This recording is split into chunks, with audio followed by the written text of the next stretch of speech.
I came for a family dinner, but they said, "We weren't expecting you. Go away, loser." I said, "Okay, but only now you'll be paying sister's rent." They begged, but it's too late. I didn't want to go at first. I mean, after everything that had happened to my family in the last few years, why would I? But something in me just didn't want to carry the grudge forever. My dad was turning 57, and even though I wasn't exactly their favorite person, I thought maybe I could be the bigger man and at least show up. Things had been bad ever since I inherited my grandfather's estate. Grandpa and I were close. I spent a lot of time with him when I was growing up. He always told me stories about his early struggles, how he had to fight for everything he got. I think he saw something of himself in me, which is probably why he left me a fairly substantial sum when he died. This decision did not sit well with my parents or my sister, Olivia. They were furious that Grandpa hadn't left them anything, like it was my fault or something. I tried to explain that I had nothing to do with it, but they wouldn't listen. After that, things were never the same. They treated me like an outsider, like I had stolen something from them. They were cold at family gatherings. Sometimes they wouldn't even invite me. I kept my distance, but this time I thought I'd try to make things better. I bought my father a bottle of his favorite whiskey, the expensive kind he only drank on special occasions. I even got him a box of gourmet cigars. Maybe I was naive to think that a few thoughtful gifts could change anything, but I had to try. When I arrived at the house, Olivia answered the door. She was the only one who hadn't completely cut me off. We weren't super close, but we kept in touch here and there. "Hey, Jeffrey," she said, looking a little surprised. "I didn't know you were coming." "Yeah," I replied. "I thought I'd show up for Dad's birthday." She hesitated for a moment, then shrugged and let me in. As I walked into the living room, I saw a bunch of relatives sitting around talking and laughing. For a moment, it felt almost normal, but then I saw my parents.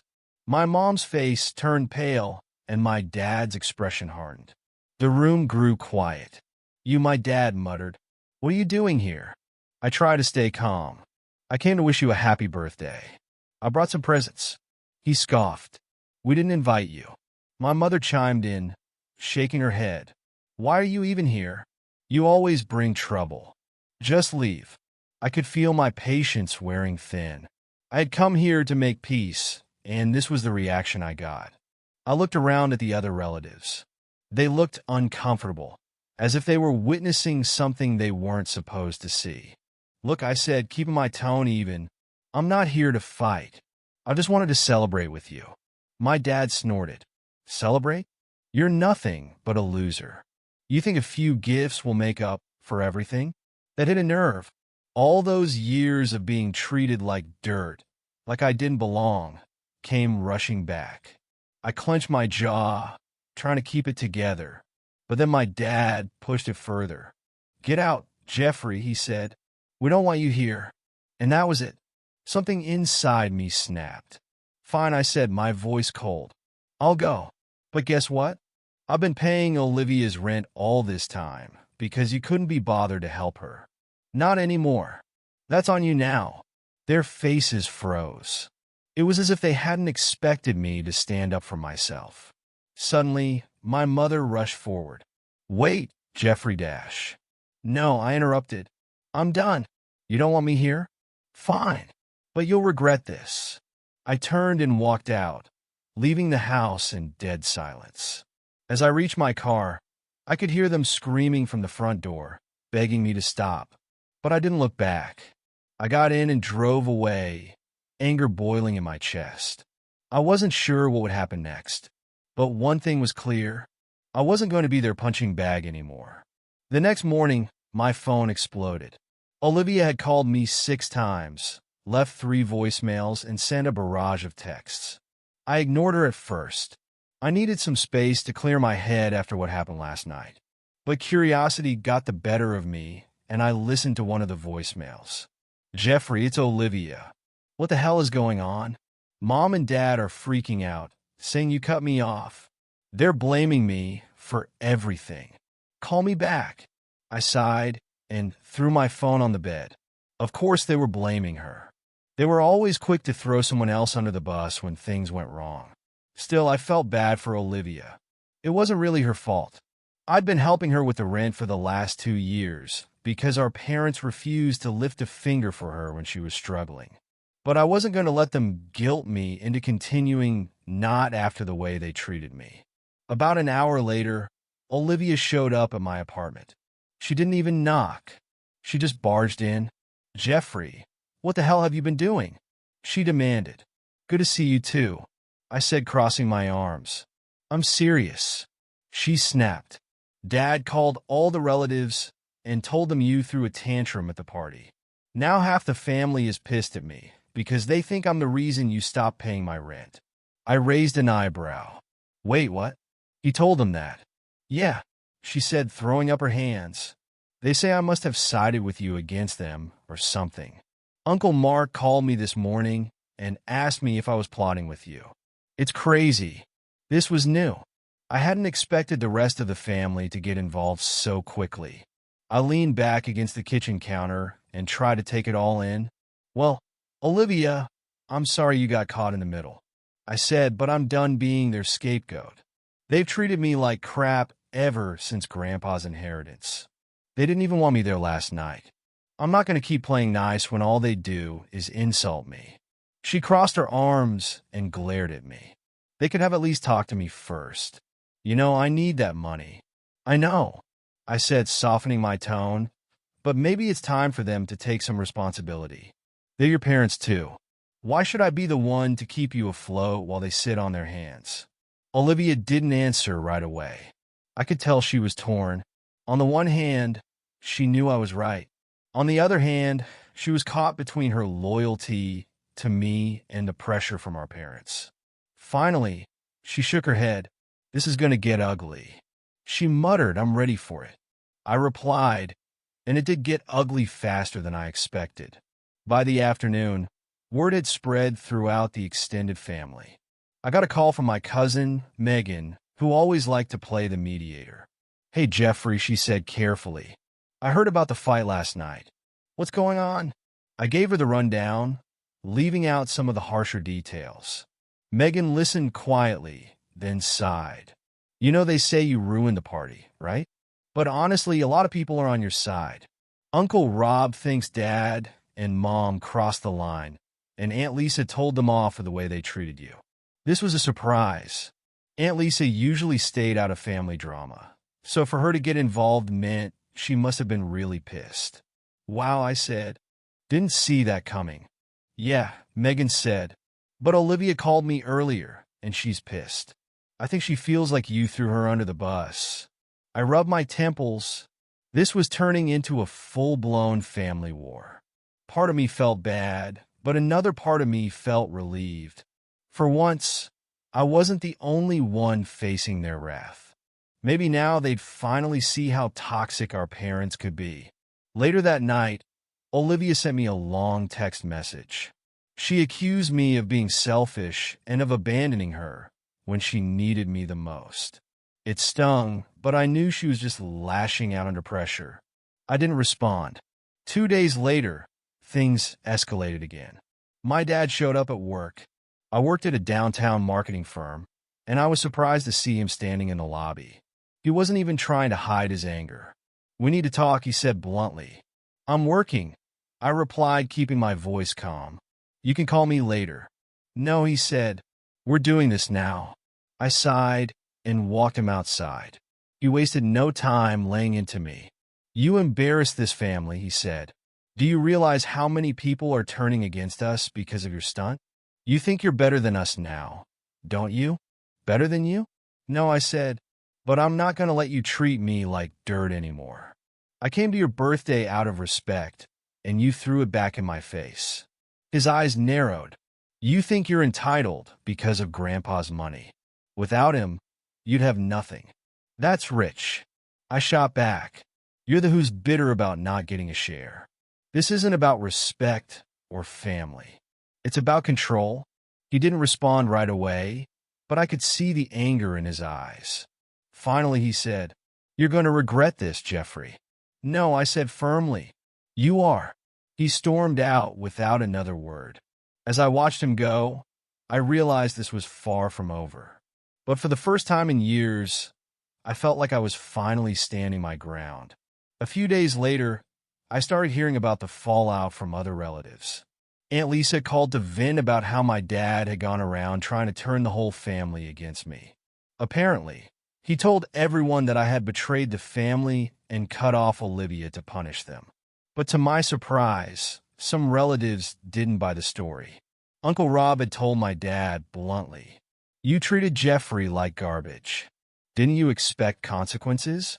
Lisa said several others were starting to see through the act too.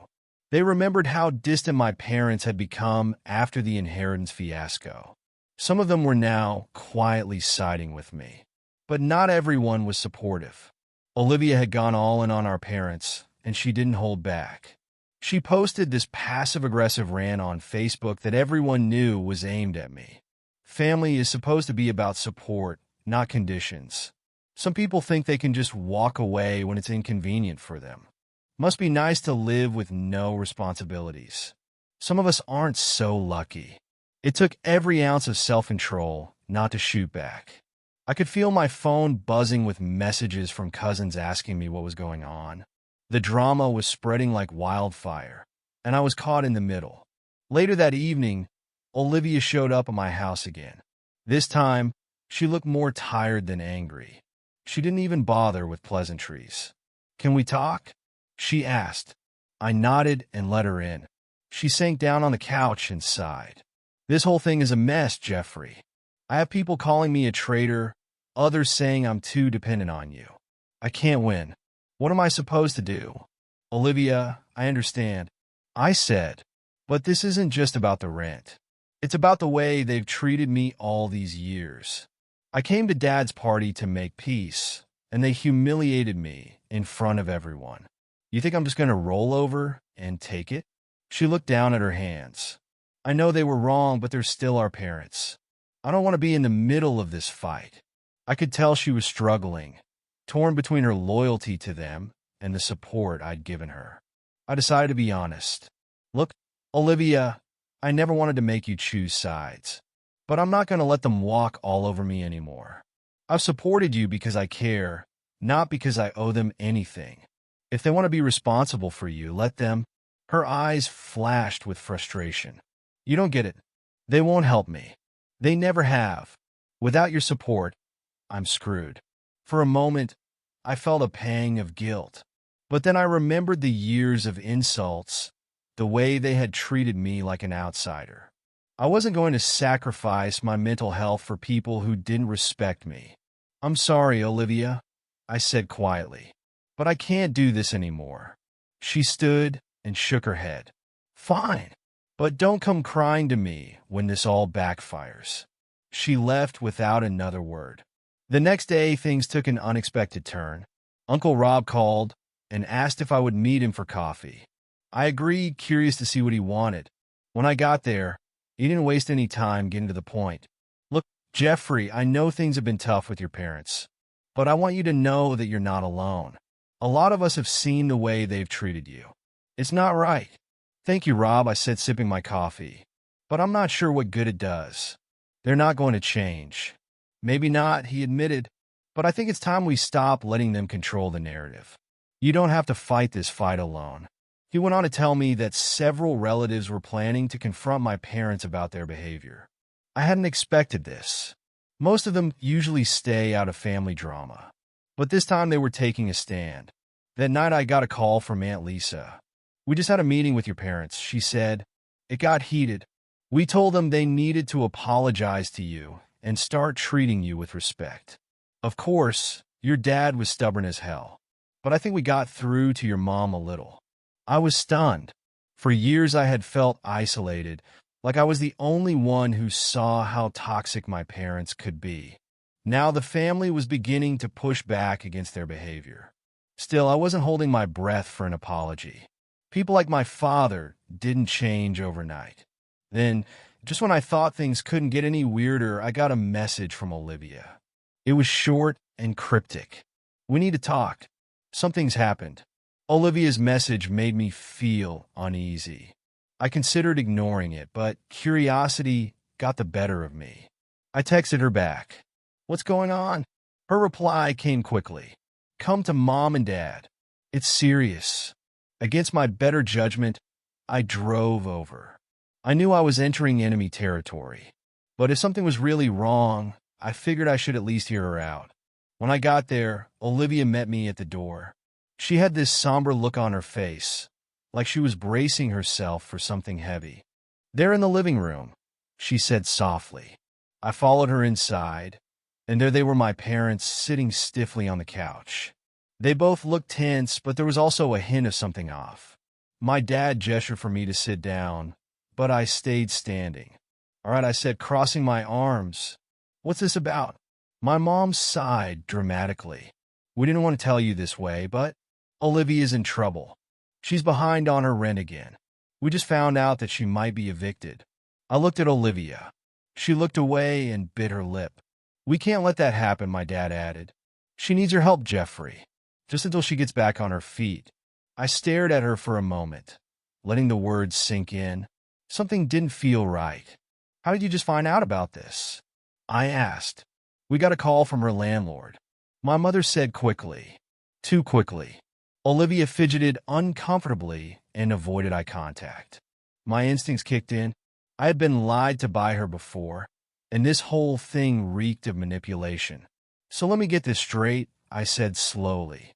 "You're telling me that her landlord called you instead of her? And this is the first you're hearing about it?" My dad's face tightened. "Look, Jeffrey, this isn't the time to question details. Olivia needs help." I turned to Olivia. "Is this true? Are you behind on the rent?" She hesitated, then finally shook her head. "No, I'm not behind." I felt my jaw clench. "Then why are you all playing this game?" Olivia winced. "They thought if you thought it was serious enough, you'd help again." "That was it." I snapped. "Are you kidding me? You dragged me here with a fake emergency just to manipulate me into giving you more money?" I turned to my parents. "What is wrong with you people? You couldn't just ask me like normal people?" "Jeffrey, don't overreact." My mother said, her voice defensive. "We were trying to protect Olivia. You're the one who cut her off." "No," I shot back. "I cut you off. Olivia is a grown woman, and if she's in trouble, it's between her and me. But instead of coming to me, honestly, you chose to lie. And you wonder why I want nothing to do with you." I turned to Olivia. "You went along with this." She looked embarrassed. "You pressured me. I didn't know what else to do." "Well, congratulations," I said bitterly. "You all just made things 10 times worse." I stormed out. But I wasn't done. My anger only grew on the drive home. I had put up with their manipulation for years. But this was the last straw. They wanted to play games. Fine. I was going to set the record straight. When I got home, I started calling and messaging the relatives who had been in contact with me. I told them everything: how my parents had lied about Olivia being in trouble, how they had tried to guilt me into helping after humiliating me at the party, and how they had turned the whole situation into a circus. The response was swift and brutal. Uncle Rob called me first. "You're telling me they made that whole story up? Jesus Christ. That's low even for them." And Lisa was even angrier. "I'm done with them," she said. "They played the victim card for too long. They're toxic, and they've been dragging this family into their mess for years." Word spread quickly. Within a day, most of the family knew the truth. The tide had completely turned. Relatives who had been on the fence began to cut off contact with my parents and Olivia. No one wanted to deal with their lies and manipulation. Olivia texted me and begged me to stop. "Please, Jeffrey, you're losing everyone. They say it's your fault." "My fault?" I replied. "You brought this on yourself." For the first time in years, I felt I had real support. The family finally saw what I had been dealing with all along. My parents and Olivia tried to do damage control, but it was too late. No one bought their excuses anymore. It was strange. I had felt like the black sheep for so long, but now I wasn't the outcast anymore. My parents were. And frankly, it felt like justice. A week later, the fallout was complete. My parents had tried to rally support from the rest of the family, but it hadn't gone the way they'd hoped. I heard from Megan that they had even reached out to some of the more distant relatives, people they hadn't spoken to in years, to ask for sympathy. They called Aunt Marie, Megan said with a laugh as she filled me in. You know, the one who never puts up with anybody's nonsense? Apparently your dad gave her some sob story about how you turned everyone against her. She told him, maybe if you weren't such a control freak, your family wouldn't hate you. Then she hung up on him. Hearing that was more satisfying than I'd like to admit. But the real shock came when I found out that they were trying to get help from Uncle Peter, the rich one who lived out of state. Peter had always been somewhat neutral when it came to family drama, but he wasn't naive. He saw through my parents' games years ago. I found out later that when they called him, he didn't hold back. Peter told them straight out. Megan explained, "Don't call me again. I'm not wasting my time with your theatrics." It was brutal. One by one, every lifeline they tried to grasp turned to dust. The people they once controlled had finally had enough. By the end of the week, my parents were virtually isolated. Olivia tried to reach out to a few cousins, but none of them were interested in getting involved anymore. The whole family had cut her off. They're done. Rob told me, no one wants to deal with their drama. It's just them now, Mom, Dad, and Olivia in their little kingdom of misery. I almost felt sorry for Olivia. Almost. She had chosen to side with them and enable their lies. Now she was stuck on their sinking ship. A few days later, my father actually called me. I debated ignoring it, but decided to answer. I was eager to hear what he had to say. "Jeffrey," he said after a long pause, "we need to talk." "Do we?" I replied, my voice cold. "We made some mistakes," he said slowly, "but you've made things worse by turning everyone against us. Don't you think it's time to end this feud?" I laughed bitterly. "You think this is my fault? You brought this on yourself. You lied to me. You've humiliated me in front of my family. Now you're facing the consequences, and you want me to fix it for you? Jeffrey, please. We're still family." "Funny," I said. "You didn't care about family when you called me a loser in front of everyone. Now that you have no one left, you want my help?" "No, I'm done." He tried to argue, but I hung up on him. That was the last time I talked to him. The last time I spoke to any of them, really. I later heard through the grapevine that they were struggling to keep up appearances. With their family ties severed, they had no one to lean on. Olivia, who had relied on my support, was now learning the hard way that our parents had no intention of helping her. As for me, I felt free. For the first time in years, I wasn't weighed down by her toxicity. I had my life back and the support of loved ones who truly cared about me. My parents and Olivia were left in their self-made kingdom with no one to blame but each other. And honestly, I was okay with that.